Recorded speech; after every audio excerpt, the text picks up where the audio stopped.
This week's sentencing of Dzhokhar Tsarnaev for the Boston Marathon bombing and the sad aftermath of Dylan Roof's racial killings in Charleston, South Carolina have raised the question of forgiveness in an acute fashion. Can Tsarnaev and Roof ever be forgiven? Should they be forgiven? Does anyone but a surviving victim or a family member even have the right to forgive? And what good does an act of forgiveness do, for those who forgive and those who are forgiven? Admirable testimony. We are all edified and humbled when we hear of survivors and the families of those who were killed indicating that they will forgive the murderer. Such moving testimonies are admirable instances of faith standing as an alternative path to hatred, and a rejection of the impulse to punish those who have been violent, with more violence. We certainly do not want to question the decision to forgive in such circumstances, even if some of worry, quietly or aloud, whether forgiveness lets the criminal off too easily. And yet we know, too, that the act of forgiving is deeply rooted in some religious traditions. Christianity. Jesus teaches, whenever you stand praying, forgive, if you have anything against anyone, so that your Father in heaven may also forgive you your trespasses. Mark 11:25, do not judge, and you will not be judged, do not condemn, and you will not be condemned. Forgive, and you will be forgiven. Give, and it will be given to you. Luke 6:37-38. Jesus pushes the point to the extreme, to make sure we hear it. Then Peter came and said to him, Lord, if another member of the church sins against me, how often should I forgive? As many as 7 times? Jesus said to him, not 7 times, but, I tell you, 77 times. Matthew 18:21-22. And then there is the example of Jesus himself on the cross. Then Jesus said, Father, forgive them, for they do not know what they are doing.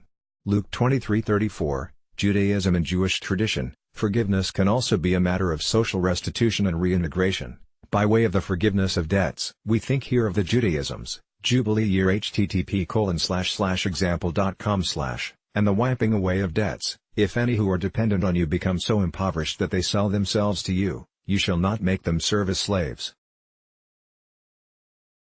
They shall remain with you as hired or bound laborers. They shall serve with you until the year of the Jubilee.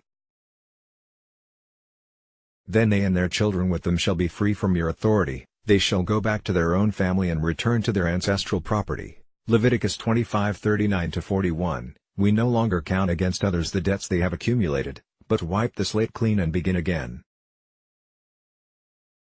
Islam. And let us not forget the words of the Quran, and let them pardon and overlook. Would you not like that Allah should forgive you?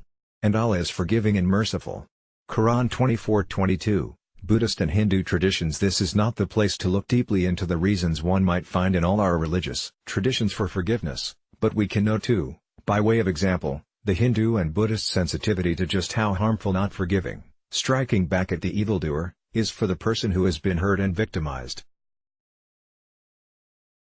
Not forgiving the perpetrator can lead the person who has suffered into deeper anger and resentment, a distorted view of the world that remains obsessed with the enemy.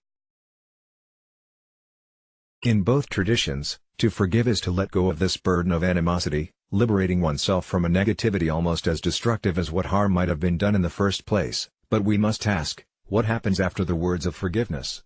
Forgiveness is a process. If evildoers cut themselves off from the community by their crimes, what then does forgiveness do, in terms of how the community relates to such persons? Forgiveness is not an isolated act, offered once. We do not forgive and forget, or forgive and wash our hands of the sinner. Rather, it is a commitment to a changed relationship to the forgiven person, the hitherto scorned criminal. It is a restoration of a relationship, an ending of the ostracization of an offender because of what he or she has done. True forgiveness then is part of a longer process of reconciliation, the return of the evildoer to the community. Again, Jesus made it very clear indeed that without forgiveness, the rituals of our religions and spiritualities are void deficient. So when you are offering your gift at the altar, if you remember that your brother or sister has something against you, leave your gift there before the altar and go, first be reconciled to your brother or sister, and then come and offer your gift. Matthew 5:23-24. Social implications. We can see then that forgiveness, truly understood and honored in its implications, would have to lead to changes in our justice system. The response to violence and destruction by an individual cannot, by the logic of forgiveness, be the death penalty, but neither can it be a matter of forgiving a person and then locking her away from the world, in an isolated and grim environment, for the rest of her life, cut off from the community. Those who forgive, those who have suffered terribly, but also the communities of which they are a part, take on, by the very fact of forgiveness, the work of reconciliation, drawing the perpetrators of crimes back into the community. The evildoer is forgiven, he makes amends and does penance, he is restored to the community. On a large scale, this was the work of the Truth and Reconciliation Commission in South Africa after apartheid. On a smaller scale, it is forgiveness and repentance and reconciliation of the next Dzhokhar Tsarnaev and the next Dylan Roof, if and when such awful crimes occur yet again. But it is clear, too, that most of us, as individuals and as a society, are not ready for a society committed to forgiveness instead of retribution and revenge. So we need to learn, and to practice forgiveness in the course of everyday life, resisting the temptation to shun those who hurt us, expelling or shunning those who have hurt us in some small way. If we practice each day, in the larger and more terrible moments, we will be able also to forgive and then rebuild the wounded community. Let's block ads. Why?